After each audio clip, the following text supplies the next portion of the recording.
प्राचार्य sir, Puri sir और अपने बैडमिंटन और अपने प्यारे आप सभी इनोवेटिव टीचर्स का और भविष्य के अच्छे शिक्षक बनने वालों आप सभी का मेरा नमस्ते।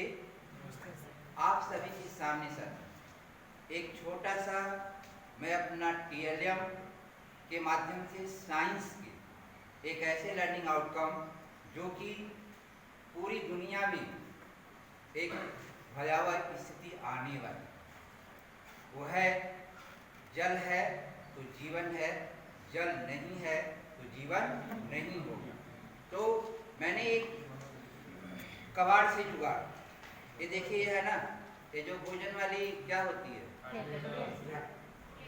वो है। उसके बाद एक छोटा सा एक पन्नी है और इस पे एक चार्ट पेपर का उस पे मैंने ड्रा किया है वाटर साइकिल।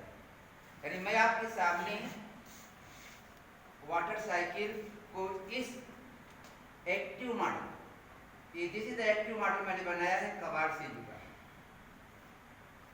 मैं आपको बताऊं कि मैंने केवल गाइड किया और मेरे बच्चों ने बनाया है क्लास 8 की विज्ञान में।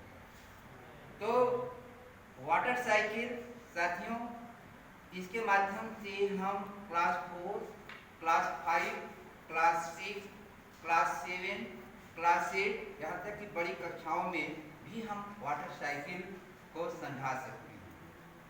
अब और इस वाटर साइकिल को सबसे पहले 1580 में बर्नार्ड पाल्सी ने इस वाटर साइकिल को दुनिया के सामने वे लेके आया। तो मैं आपको इस कॉन्सेप्ट को इस एक्टिव मॉडल की सहायता से पहले समझा दूं। एकदम कबाड़ से जुगाड़ है, no cost no part, zero investment है साथियों। इसके माध्यम से हम क्लास 4 से लेकर क्लास 8 तक के जल वाला जो चैप्टर है ना, उसमें इस साइकिल को हम देखिए। जैसे बनाने की प्रोसेस बहुत सिंपल है, मैंने आपको बता ही दिया, कुछ भी पैसा नहीं लगा है, परिवेश से आप ले सकते हैं। देखिए सबसे पहले साथियों, पूरी दुनिया में हमारी पृथ्वी 2/3 भाग यानी जल से 71% जल हमारा है। और आज ग्लोबल वार्मिंग के द्वारा पेड़ पौधे क्या हो रहे हैं, काटे जा रहे हैं, ग्लोबल वार्मिंग हो रहा है। आने वाले समय में यदि हम मानव अगर सचेष्ट नहीं हुए तो निश्चित तौर पे अगर जल का अगर संरक्षण नहीं करेंगे तो निश्चित तौर पे हमारी प्रकृति में जल चक्र एक बहुत बड़ी समस्या होगी। तो इस TLM के माध्यम से मैं आप सभी के सामने ये समुद्र का जल, ये जो है वाटर साइकिल कई लेवल पे चलता है सर।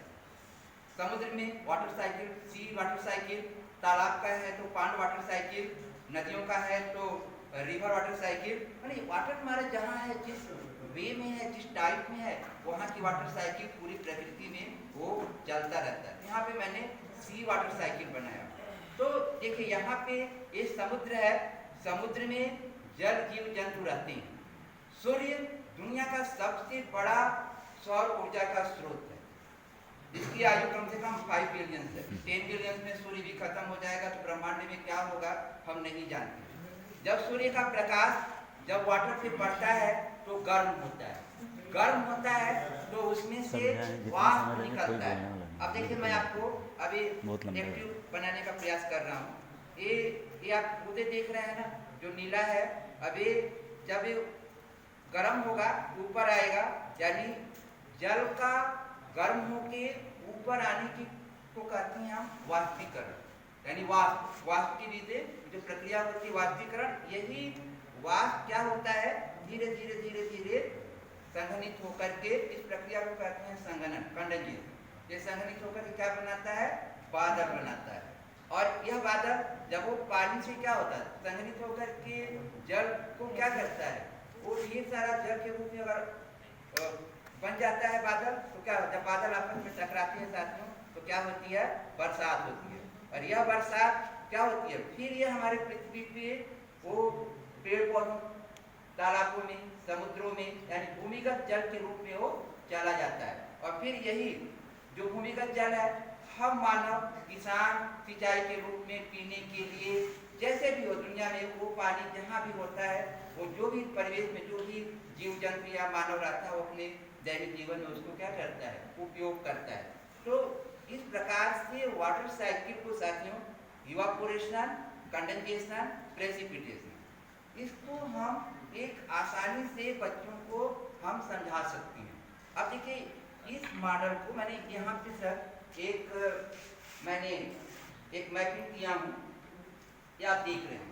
इसके माध्यम से भी हम बच्चों के कॉन्सेप्ट को समझा सकते हैं कि जल चक्र मॉडल में सर बहुत कम सामग्री है। जैसे मैंने आपके सामने दिखाया ना, कागज की थाली, ट्रांसपेरेंट पन्नी, एक छोटा सा नट बोल्ट आराम से मिल जाएगा, और स्केच पेन, पेंसिल और रबर।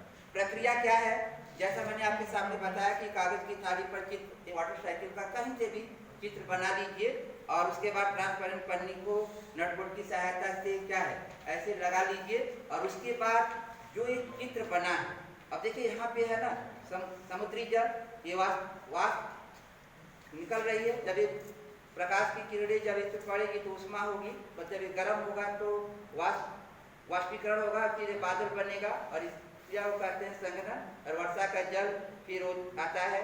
देखिए वर्षा का जो जल होता है ना सबसे शुद्ध होता है सर, और यह जल पेड़ पौधे भी अपने प्रकाश संश्लेषण की प्रक्रिया में यूज करते हैं। और जो वाटर साइकिल हमारी पूरी दुनिया में कहीं न कहीं से डिस्टर्ब हुई है, आज वाटर लेवल क्या हो जा रहा है, नीचे जा रहा है। तो इसको क्या करने की जरूरत है, जल को हमारा संचयन करने की जरूरत है, यानी महासागरों, भूमि में। इसका लाभ क्या है कि हम जल संरक्षण के सिद्धांत को बता भी सकते हैं, इस वाटर साइकिल के माध्यम से समझा भी सकते हैं। तो इस प्रकार से, और इसको हम बच्चों को भी दे सकते हैं। और यहाँ पे देखिए ये है ना वाष्पीकरण, संघनन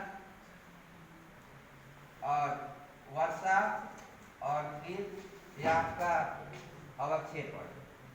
मैंने सर यहाँ पे हमने बनाया है, वो चारों नहीं है, और मैंने कट किया था कि बच्चे आकर के यहाँ सर वाष्पीकरण, संघनन, वर्षा का जल, अवक्षेपण या भूमिगत, अगर हमने बता दिया है तो निश्चित तौर पे वो कट है सर, और नहीं तो यहाँ पे आकर के वो 1 2 3 4 अगर मिला दिया तो उसको वाटर साइकिल के कॉन्सेप्ट की समझ हो जाएगी। अगर मेरा बच्चा नहीं बता पाता है तो मैं फीडबैक के रूप में पुनः इस वाटर साइकिल को उस बच्चे को बताऊं, और तब तक